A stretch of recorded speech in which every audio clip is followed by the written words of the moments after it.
ഈ ഉമ്മത്തിലെ ആർക്കും തർക്കമില്ലാത്ത ഇമാമിങ്ങളെ വരെ ഞങ്ങൾ അംഗീകരിക്കൂല എന്ന്. എത്രത്തോളം ചോദിച്ചാൽ ഇമാം ബുഖാരിയെ സംബന്ധിച്ചിടത്തോളം ഇമാം ബുഖാരിയെ മതപരമായി കൊണ്ട് ഇമാമായി കാണാൻ പറ്റൂല. നിങ്ങൾ ആലോചിച്ച് നോക്കി.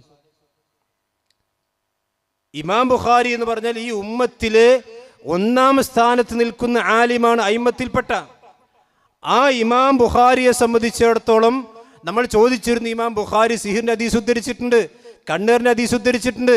അപ്പൊ ഇമാം ബുഖാരി അന്ധവിശ്വാസിയാണ്, ഇമാം ബുഖാരി ഇങ്ങനെ തള്ളോ? ഇമാം ബുഖാരി നിങ്ങൾ ഇമാമായി കാണുന്നുണ്ടോ എന്ന് ചോദിച്ചപ്പോ എന്താണ് ജാബിർ റഹ്മാനി കൊടുക്കുന്ന മറുപടി? അത് കേട്ട് നമുക്ക് തുടങ്ങാം ഇൻഷാ അല്ലാഹ്. അദ്ദേഹം പറയട്ടെ. സിഹർ കണ്ണേറ് എന്ന് പറയുന്നത് എന്ന് പറഞ്ഞിട്ടുള്ള ബുഖാരിയെ ഇമാമായി സ്വീകരിക്കുമോ എന്നത് പോയി നിങ്ങളുടെ ഇമാമ് ബുഖാരി ആകുന്നുണ്ടോ എന്നതാണ് നമ്മുടെ സംശയം. ഞങ്ങളുടെ ഇമാമായി പരിചയപ്പെടുത്തുന്നത് പ്രവാചകൻ സല്ലല്ലാഹു അലൈഹി വസല്ലമയാണ്, വിശുദ്ധ ഖുർആനാണ്.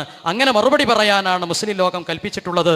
അതുകൊണ്ട് ഒരു കാരണവശാലും ഇമാം ബുഖാരിയെ ഇമാമായി, മതപരമായ ഒരു ഇമാമായി സ്വീകരിക്കാൻ കഴിയില്ല. സുബ്ഹാനല്ലാഹ്. നിങ്ങൾ ആലോചിച്ച് നോക്കണം. ഇമാം ബുഖാരിയെ മതപരമായി കൊണ്ട് ഇമാമായി സ്വീകരിക്കാൻ ഞങ്ങൾക്ക് തയ്യാറല്ല. എവിടെ എത്തി മർക്കസ് ദാവന്റെ ആൾക്കാർ ശരിക്കും ചിന്തിച്ചോളി. പിന്നെ ആരെയാണ് സഹോദരന്മാരെ നിങ്ങൾ ഇമാം ആക്കുന്നത്? നിങ്ങൾ ഇമാമിന്റെ ഒരു പേര് പറയും. മർക്കസ് ദാവ ഇമാമായി സ്വീകരിക്കുന്ന ഒരു ഇമാമിന്റെ പേര് നിങ്ങൾ പറയൂ.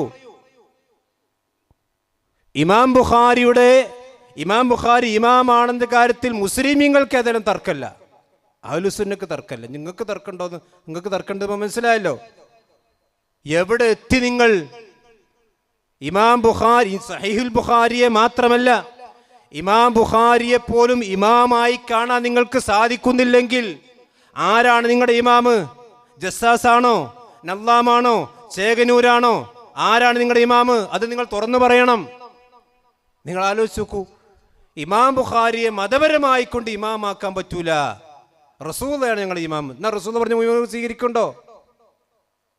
എന്താ നബി സല്ലല്ലാഹു അലൈഹി വസല്ലമ ആലിമീങ്ങളെ കുറിച്ച് പറഞ്ഞത്? അൽ ഉലമാഉ വറസത്തുൽ അംബിയാ, അംബിയാക്കന്മാരുടെ പിൻഗാമികളാണ്. അള്ളാഹുവിന്റെ ദീൻ, അംബിയാക്കന്മാർ പഠിപ്പിച്ച ദീന് അനന്തരമെടുത്ത ആ ഇൽമിന്റെ വാരിസീങ്ങളാണ് പിന്നെ ഈ സമുദായത്തിലെ പണ്ഡിതന്മാർ. ആ പണ്ഡിതന്മാർക്ക് സ്ഥാനല്ലേ? എത്ര ഹദീസുകൾ പണ്ഡിതന്മാരെ സംബന്ധിച്ച് റസൂൽ പറഞ്ഞിട്ടുണ്ട്. അതിൽ ഏറ്റവും ഒന്നാം സ്ഥാനത്ത് നിൽക്കുന്ന ഇമാം ബുഖാരിയെ പോലും ഞങ്ങൾ അംഗീകരിക്കുന്നെന്ന് പരസ്യമായി പറയുന്ന നിങ്ങൾ തുറന്നു പറയണം, നിങ്ങളുടെ ഇമാം ആരാണ്? എവിടെ എത്തിപ്പങ്ങള്?